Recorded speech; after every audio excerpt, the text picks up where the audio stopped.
नमस्कार दोस्तों, हिंदी साहित्य चैनल पर आपका स्वागत है।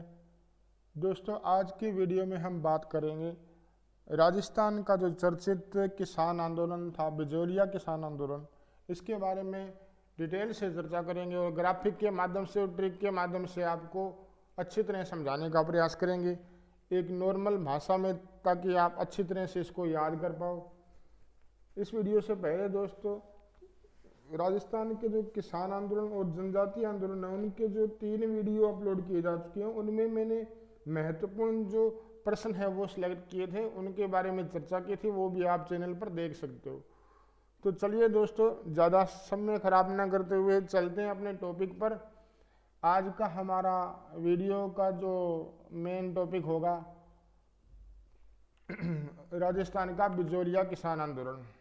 राजस्थान का बिजोलिया किसान आंदोलन, इसको हम ग्राफिक के माध्यम से समझेंगे एक अलग पैटर्न के अनुसार, ताकि आपके दिमाग में इस आंदोलन की छवि है वो अच्छी तरह बैठ जाए। दोस्तों, भारत का सबसे लंबे समय तक चलने वाला आंदोलन था ये बिजोलिया किसान आंदोलन। इसकी शुरुआत कब हुई थी? 1897 में, और इसकी जो एंडिंग हुई थी 1941। लगभग 44 वर्षों तक चलने वाला अहिंसात्मक प्लस संगठित किसान आंदोलन था।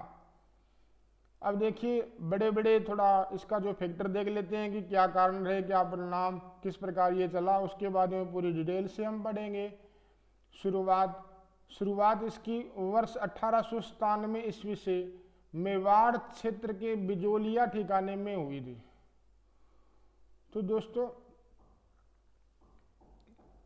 इसके जो कारण रहे थे वो किसानों पर अत्याचार और 84 प्रकार के जो कर लगाए जाने के कारण, ये मेन जो कारण था। बहुत प्रकार के कर लगा दिए गए वहाँ के किसानों पर। तो इसका परिणाम हुआ था कि जो 1941 में समझौते के साथ ये आंदोलन समाप्त हुआ था, किसानों की मांगों को मान लिया गया था। अहिंसात्मक किसान आंदोलन 44 वर्ष तक चलने वाला एकमात्र ऐसा आंदोलन।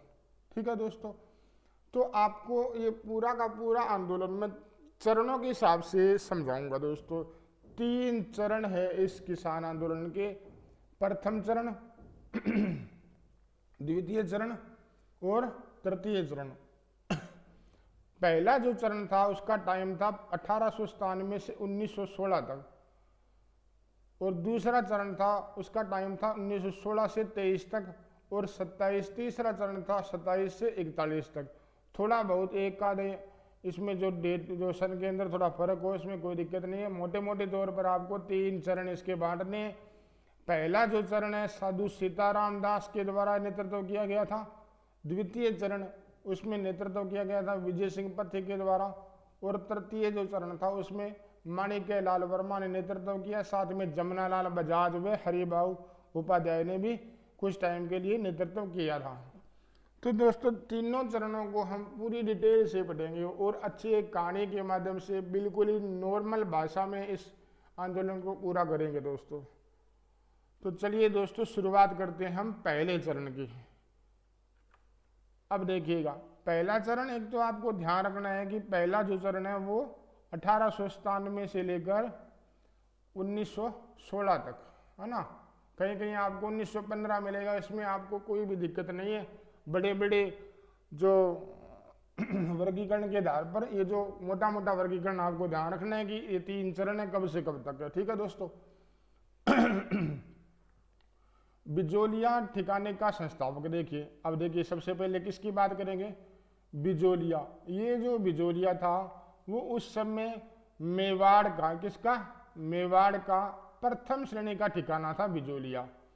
और आज के टाइम में जो ये बिजोलिया है वो कहाँ पर है, ये भी आपको ध्यान में होना चाहिए। ये भीलवाड़ा में। कहाँ पे है? भीलवाड़ा में। बिजोलिया भीलवाड़ा में। उस समय मेवाड़ रियासत का जो प्रथम श्रेणी का ठिकाना था बिजोलिया। अब चलो ठीक है कि बिजोलिया ठिकाने का संस्थापक हमें ध्यान होना चाहिए, कौन था? अशोक परमार। अब ये अशोक परमार का नाम क्यों आया? देखिए क्यों आया। अशोक परमार है वो यूपी का था, उत्तर प्रदेश का। ठीक है। अब ये राजस्थान में कैसे आ टपका? इसका भी एक रीजन है कि 1527 में जो खानवा का युद्ध हुआ था, खानवा के युद्ध में इसने सहायता की थी। किसकी? राणा सांगा की। राणा सांगा की सहायता की थी, तो उन्होंने इनको ऊपर माल की जागीर है वो गिफ्ट में दी थी। तो इस कारण ये यहाँ पर आके रहने लगे। और बिजोलिया ठिकाने के संस्थापक के तौर पर जो नाम आता है अशोक परमार का। ठीक है दोस्तों। अब 1897 में गिरधारीपुरा गांव में मृत्यु भोज, ये क्या प्रकरण था? एक तो आपको ये ध्यान रखना है कि बिजोलिया ठिकाने का संस्थापक अशोक परमार। अब थोड़ा ये ध्यान रखना आप, इसमें कुछ राजाओं के ठिकाने के जो राजाओं की उनकी बात आएगी। तो 1894 ईस्वी में क्या हुआ था कि गोविंद सिंह ठिकाने का राजा था। कौन था? गोविंद सिंह। इसकी मृत्यु हो गई थी। उसके बाद में यहाँ पे कृष्ण सिंह जो नया ठिकाने का राजा बना। कौन बना? कृष्ण सिंह। ठीक है। इसके समय में 84 प्रकार के जो टैक्स थे किसानों पर लाद दिए गए थे। इसके अलावा भी उपज का हिस्सा भी 50% हिस्सा किसानों से लिया जाता था। ठीक है दोस्तों। तो बहुत ज़्यादा त्रस्त थे ठिकाने के जो राजा थे, उनसे पूरी की पूरी जनता और किसान बहुत ज़्यादा त्रस्त थे। तो उन्होंने क्या किया कि उसी समय क्या है कि गंगाराम धाकड़ नाम का जो वहाँ का थोड़ा ठीक ठाक छवि वाला बंदा था, उसके पिताजी एक्सपायर हो गए, है ना। तो एक्सपायर होने के बाद में मृत्यु भोज रखा गया था गिरधारीपुरा गांव में। 1897 में गिरधारीपुरा गांव में जो मृत्यु भोज का जो प्रोग्राम जो रखा गया, तो वहाँ पर सभी किसान हैं वो इकट्ठे तो हुए थे। अब उन्होंने सोचा कि हलवा पूड़ी अच्छी तरह से खा लिए, तो अब अपनी समस्या पर भी थोड़ा ध्यान देना चाहिए। तो अब उन्होंने वही मीटिंग बुला ली। यहाँ पर इन्होंने मीटिंग बुला ली और अब इन्होंने यहाँ से क्या किया, अभी ये एक तो नानजी और एक ठाकरी पटेल, इन्होंने इनको बोला कि आप पढ़े लिखे दोनों थोड़े से अच्छे दिमाग वाले हो, आप ऐसे करो, जो मेवाड़ के महाराणा है, ये अपने वाला ठिकाने का राजा है कृष्ण सिंह है, ये तो मानेगा नहीं। और अपने क्या है कि जो मेवाड़ का जो महाराणा, मेवाड़ रियासत लगती थी, उसका महाराणा जो था फतेह सिंह, उसके पास जाओ आप और अपने किसानों की व्यथा सुनाओ। तो इनको तैयार कर दिया। किन को? नानजी और ठाकरी पटेल को। अब ये महाराणा के पास गए। महाराणा के पास गए तो महाराणा में कहा इनकी सुनने वाला था। इन्होंने फॉर्मेलिटी से थोड़ा बहुत बात इनकी सुनी और एक हामिद हुसैन नाम के बंदे को भेजा कि जाओ और आप वहाँ देख क्यों भी ये किसान है वो सच बोल रहे हैं ऐसे ही मूर्ख बना रहे हैं। तो इन्होंने हामिद हुसैन को भेजा था। तो थोड़ा बहुत आपको ये याद रखना, बाई चांस ऐसा प्रश्न आपकी परीक्षा में आ जाए कि निम्न में से किस आंदोलन से हामिद हुसैन कमेटी संबंधित थी, तो बहुत ही अच्छा क्वेश्चन होगा। आप बिंदुलाल भट्टाचार्य के बारे में तो पढ़ते होंगे, बिजोलिया किसान आंदोलन से संबंधित था, लेकिन हामिद हुसैन कमेटी इसका नाम बहुत कम मिलता है आपको किताबों में। तो ये आप ध्यान रखना कि नानजी व ठाकरी पटेल गए थे मेवाड़ के महाराणा फतेह सिंह के पास, तो वहाँ से उन्होंने इस नाम का बंदा भेजा था। तो ये कमेटी थी एक प्रकार की। यहाँ पे इन्होंने आगे देखा ठीक है किसानों के साथ काफ़ी अत्याचार हो रहे हैं, तो महाराणा को इन्होंने बात बताई, लेकिन फिर भी महाराणा ने इतना ध्यान नहीं दिया कि कुछ नहीं है, चलो कोई बात नहीं, ठीक है तो ध्यान देंगे, बस ऐसे आश्वासन दे के कुछ नहीं किया। तो इस समय जो प्रथम चरण था, एक ये ध्यान रखना आप, प्रथम जो चरण था किसान आंदोलन का जो ये बिजोलिया, उसमें सीताराम दास के द्वारा नेतृत्व किया गया था। साधु सीताराम दास के द्वारा नेतृत्व किया गया था।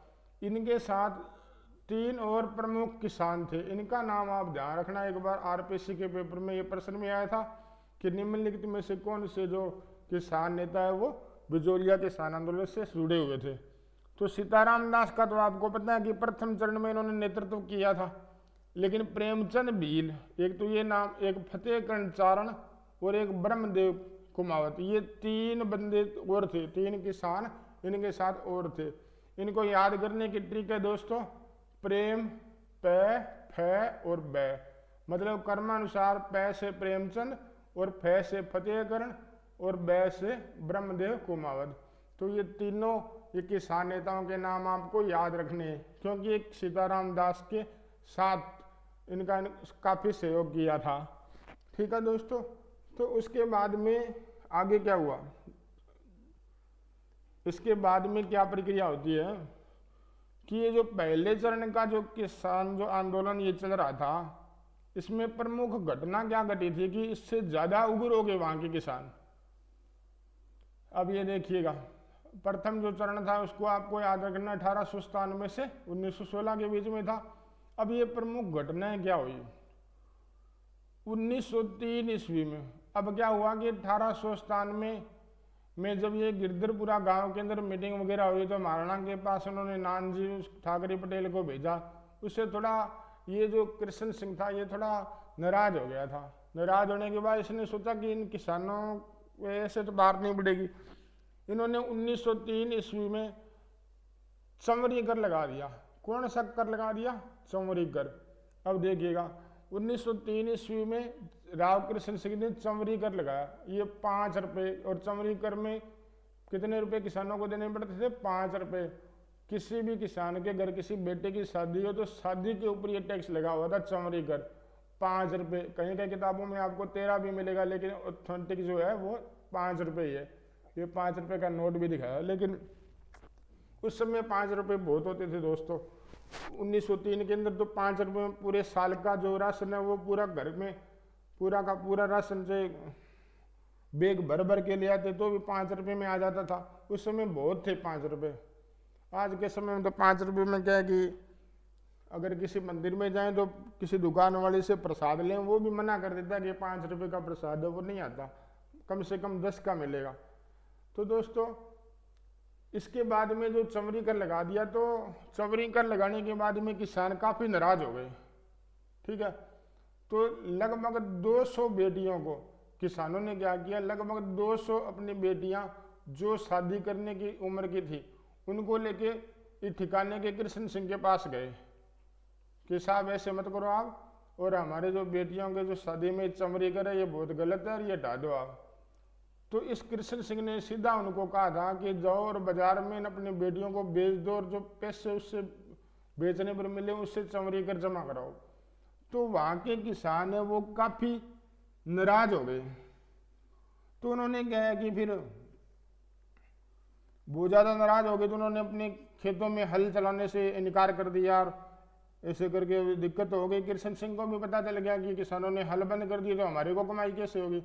तो उन्होंने क्या किया था कि एक तो जो उपज लगान के रूप में जो जितनी भी पैदावार होती थी उसका 50% तो सीधा लेता था ये, तो उसमें थोड़ा कम कर दिया, लगभग 40% इन्होंने कर दिया कि कम कर दिया, चलो ठीक है, और चमरी कर ये हटा दिया।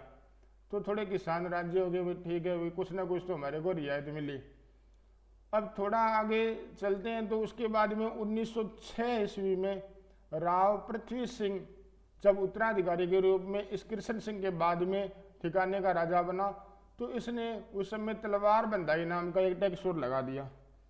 अब किसानों ने सोचा बड़ी मुश्किल से तो ये चमड़ी कर और ये हटवाए थे, 84 प्रकार के जो कर है वो तो चल ही रहे हैं, और ये तलवार बंधाई और सिस्टम नया आ गया। तो फिर ये नाराज हुए, तो फिर ये आंदोलन आगे से चलता रहा। और जो आपको मैंने बताया था कि साधु सीताराम दास और प्रेमचंद भील, फतेहकरण चारण और ब्रह्मदेव कुमावत ये आंदोलन का जो बागडोर संभाल रखी थी इन्होंने यहाँ से।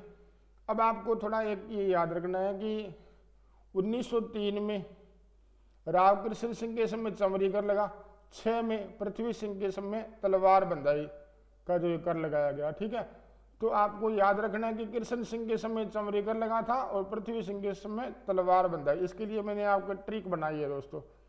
ट्रिक ये है कि आपको ये याद रखना है KPCD।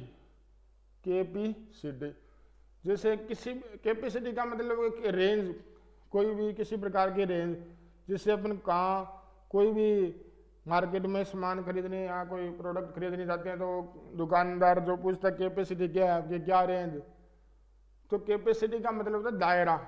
आपको अब इसमें कैपेसिटी क्यों याद रखनी है के से बनेगा कृष्ण सिंह और पी से बनेगा पृथ्वी सिंह। ये दो तो हो गए ठिकाने ठिकाने के जो राजा, ठीक है।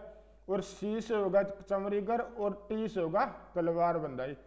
तो इस प्रकार आपको एक ट्रिक याद रखनी है कि कैपेसिटी वाली बात है वो इन दोनों करों के अंदर आपको राजा का नाम पता लग जाएगा। और ये सन आप थोड़ा ध्यान रखना कि 1903 और 1906, ठीक है दोस्तों। अब क्या हुआ, ये आंदोलन धीरे धीरे आगे बढ़ा। उसके बाद में 1914 के अंदर जो ये पृथ्वी सिंह था इसका निधन हो गया, ठीक है। तो इसका बेटा था केसरी सिंह। कौन था? केसरी सिंह। तो ये तो मतलब अवयस्क था, तो शासन चला नहीं सकता था, बच्चा था, छोटा था। तो उस समय क्या है कि जो मेवाड़ के जो महाराणा ने सीधा डायरेक्ट वहाँ से बिजोलिया का प्रशासक अमर सिंह राणावत को बना दिया था दोस्तों, ठीक है। अमर सिंह राणावत को बना दिया था। थोड़ा थोड़ा आप याद रख लेना इसको कि अमर सिंह राणावत को बनाया था। चलिए दोस्तों, आंदोलन में थोड़े और आगे बढ़ते हैं। 1914 के बाद में क्या क्या हुआ, अब ये दूसरा चरण आगे शुरू हो गया दोस्तों। तो दूसरा चरण जो शुरू हो गया, ये जो दूसरा चरण था ये था 1916 से 22 तक, 1916 से 22 तक। अब ये दूसरे चरण में क्या होता है कि यहाँ पे विजय सिंह पथिक एंट्री मार लेते हैं। सीताराम दास कहते हैं कि हमारे से तो पार नहीं पड़ रही, पथिक जी आप आओ और इसकी बागडोर संभालो। तो 1916 ईस्वी में विजय सिंह पथिक बिजोलिया किसान आंदोलन में एंट्री करते हैं। याद रखना आप ये सन कि विजय सिंह पथिक है बिजोलिया किसान आंदोलन में एंट्री कब करते हैं? 1916, ठीक है। तो इससे पहले वो जो जेल काट रहे थे तो वहाँ से इन्होंने अपना नाम चेंज किया, भूप सिंह नाम रखा, और ये इधर किसान आंदोलन की तरफ वहाँ से निकल के जेल से भाग के इधर आ गए थे। तो 1916 में इनकी एंट्री हुई, ठीक है दोस्तों। अब 1916 में इनकी एंट्री हुई तो इन्होंने सोचा कि ऐसे तो काम चलेगा नहीं, ये तो कोई रणनीति के हिसाब से इस किसान आंदोलन को आगे बढ़ाना पड़ेगा। एक तो इन्होंने विद्या प्रचारणी सभा की परिवर्तित रूप में सभा की स्थापना की, क्योंकि विद्या प्रचारणी सभा हरिभाई किंकर के द्वारा पहले स्थापित की गई थी, लेकिन बिजोलिया किसान आंदोलन के समय विद्या प्रचारणी सभा का दूसरा थोड़ा रूप बदलकर विजय सिंह पथिक ने यहाँ पे सभा का गठन किया था दोस्तों। इसके बाद उन्होंने सोचा कि एक ऊपरमाल पंच बोर्ड की स्थापना भी इन्होंने 1917 में की। ये किसानों की पंचायत थी एक प्रकार से। तो ऊपरमाल पंच बोर्ड की स्थापना भी पथिक जी ने की कि कुछ न कुछ ऐसा करेंगे, थोड़ा रणनीति से हिसाब से इस आंदोलन को आगे बढ़ाएंगे ताकि सफलता मिले। तो ये दो बड़े कार्य इन्होंने किए, विद्या प्रचारणी सभा और ऊपरमाल पंच बोर्ड 1917 में इसकी स्थापना कर दी।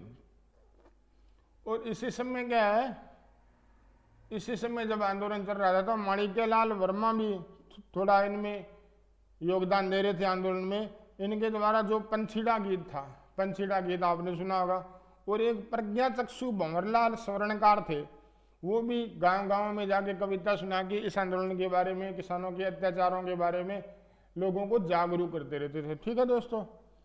तो अब क्या हुआ कि यहाँ पे जो ये प्रक्रिया की, एक तो ये दो सभा की स्थापना जो विजय सिंह पथिक ने की, और प्रताप पत्र कानपुर से जो छपता था, बंबई अधिवेशन, ये प्रताप पत्र था कानपुर से जो छपता था, गणेश शंकर विद्यार्थी इन्हें संचालित करते थे। उनको इन्होंने पथिक जी ने क्या किया कि चांदी की राखी भेजी रक्षाबंधन पर कि आप मेरे धर्म के भाई हो, और इस जो बिजोलिया किसान आंदोलन की खबरें आप कानपुर से प्रताप समाचार पत्र में प्रकाशित करो, जिससे क्या ये आंदोलन के बारे में लोगों को पता लगेगा पूरे भारत में। तो एक प्रश्न यहाँ से ये भी बनता है दोस्तों कि कौन सा पत्र था जिसके कारण बिजोलिया किसान आंदोलन को राष्ट्रीय स्तर पर मतलब इनको लोकप्रिय बना दिया था? तो वो प्रताप नाम का समाचार पत्र था, कानपुर से जो प्रकाशित होता था गणेश शंकर विद्यार्थी के द्वारा। एक काम तो इन्होंने फिर ये कर दिया, दो काम तो ये सभा ये कर दिया, तीसरा काम इन्होंने ये कर दिया, ठीक है। और चौथा काम इन्होंने क्या किया कि बंबई अधिवेशन, कांग्रेस का जो बंबई अधिवेशन हो रहा था 1918 में, वहाँ गांधी जी से मिले जाकर, है ना, गांधी जी से मिले जाके पथिक जी उन्होंने यह था बताया कि किसानों के साथ बहुत ज़्यादा अत्याचार हो रहे हैं। तो गांधी जी ने कहा भी महादेव जो देसाई है, मेरा जो निजी सचिव है, इसको भेजता हूँ आपके साथ, वहाँ किसानों की जो स्थिति है वर्तमान में उसके बारे में जानकारी लेंगे। तो इस प्रकार करके महादेव देसाई को यहाँ भेजा गया था। ठीक है, उसके बाद में थोड़ा गांधी जी ने मेवाड़ का जो महाराणा था उसको भी पत्र लिखा, फतेह सिंह को भी, ऐसे करके आप थोड़ा ध्यान दो किसानों की ओर। तो उन्होंने मेवाड़ का महाराणा था, उसने मजबूरी के अंदर ही जो जांच आयोग वगैरह बिठा दिया। उसकी चर्चा हम आगे की स्लाइड में करेंगे। अब ये देखिए दूसरे चरण में की बात चल रही है दोस्तों। दूसरे चरण में बिंदुलाल भट्टाचार्य जांच आयोग, आपको बताया ना कि महाराणा को मजबूरी में एक जांच आयोग बिठाना पड़ा, बिंदुलाल भट्टाचार्य जांच आयोग, है ना। उसके टाइम में 1919 में, ये कब हुआ था आयोग जो गठित हुआ था? 1919 में। इसको आप ऐसे याद रख सकते हो कि उन्हीं बिंदुओं को ध्यान में रखते हुए जो गांधी जी ने बताया था कि अत्याचार हो रहे हैं, उन्हीं बिंदुओं को ध्यान में रखते हुए, बिंदुओं को, है ना। तो बिंदुओं से क्या होगा? बिंदुलाल, और उन्हीं से क्या होगा? 1919। ये आपको सन भी याद हो जाएगा ना। और एक आप ये भी याद रखना, कई बार परीक्षा में ये भी पूछा जाता है कि बिंदुलाल भट्टाचार्य जांच आयोग किस किसान आंदोलन से संबंधित था। इसको याद करने की भी ट्रिक भी आपको बता देता हूँ। ये देखिए बिजोलिया में बीज देखो, किसी भी जैसे नस्ल का जो बीज होता है, जैसे अपने बोते हैं बीज, है ना, तो वो बीज होता है ज़्यादातर वो गोल होता है ना, होता है ऐसा बीज गोल, है ना, तो गोल होता है बीज। तो बिंदु है, ये भी क्या है, इसको भी इस प्रकार गोल होता है ना बिंदु। तो आप इस बिंदु को बीज से लिंक कर लेना कि बीज के साथ होता है गोल ही होता है लगभग बीज। तो आपको ये बिंदु वाली बात, बीज वाली बात याद रहेगी, तो आपको ये याद रहेगा कि बिंदुलाल भट्टाचार्य जांच आयोग किस किसान आंदोलन से संबंधित था। ठीक है दोस्तों। अब इसमें जो आयोग में 3 सदस्य थे, इनका नाम भी आप थोड़े याद रखना। बिंदुलाल भट्टाचार्य तो है, ठाकुर अमर सिंह और अफजल अली, ये 2 बंदे भी इस कमेटी में थे। तो टोटल 3 सदस्य थे, है ना। तो टोटल 3 सदस्य थे इस जांच आयोग में। और इसी समय जो और भी समाचार पत्र थे जिन्होंने अच्छा योगदान दिया था इस किसान आंदोलन की खबरें प्रकाशित करके, वो कौन से थे? अभ्युदय जो प्रयाग से प्रकाशित होता था, भारत मित्र जो कलकत्ता से प्रकाशित होता था, और मराठा जो पूना, जो तिलक द्वारा मराठा जो पत्र प्रकाशित होता था पूना से, उसमें भी बिजोलिया किसान आंदोलन की खबरें छपने लगी। तो उससे थोड़ा हर भारतवासी की नज़र में भी ये आंदोलन थोड़ा लोकप्रिय होने लगा। अब इसके बाद में क्या है कि वर्धा जाकर, पथिक जी ने वर्धा जाकर और राजस्थान केसरी पत्र भी निकाला। ठीक है। और 1920 ईस्वी में कांग्रेस के नागपुर अधिवेशन में पथिक जी ने प्रदर्शन किया। वहाँ के 3-4 किसान यहाँ से ले गए साथ में, और उन्होंने वहाँ पे प्रदर्शन किया इस नागपुर अधिवेशन में कि हमारे किसानों पर इतना अत्याचार हो रहा है, इस प्रकार उन्होंने बातें बताई।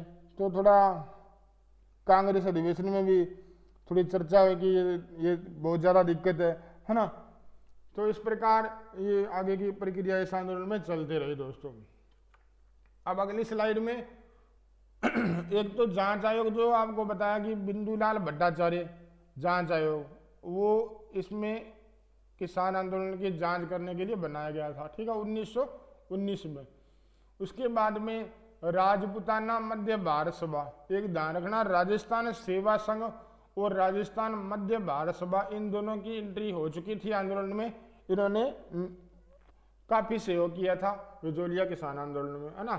तो राजपुताना भारत सभा के द्वारा भवानी दयाल की अध्यक्षता में एक आयोग बनाया गया था जांच के लिए, जिसमें मेवाड़ के महाराणा ने इनकार कर दिया कि ये कुछ काम का नहीं है, मैं बनाऊंगा खुद। तो उसने फरवरी 1921 में मेवाड़ महाराणा ने ठाकुर राज सिंह, रमाकांत मालवीय और तख्त सिंह, ये 3 जने इसमें शामिल किए कमेटी में, और एक नया जांच आयोग बनाया।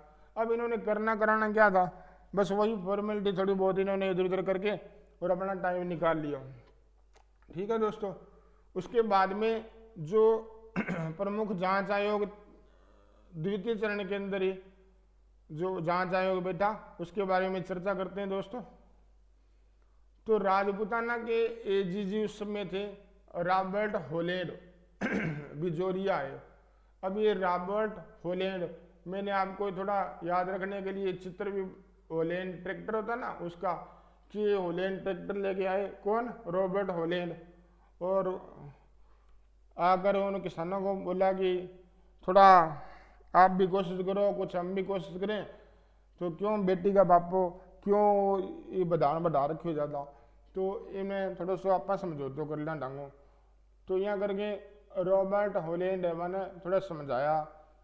तो उसके बाद में 11 जून 1922 को समझौता हुआ। एक तो आप तारीख याद रखोगे कि जो रॉबर्ट होलैंड बिजोलिया को उन्होंने समझौता किया था वो 11 जून 1922 को समझौता किया।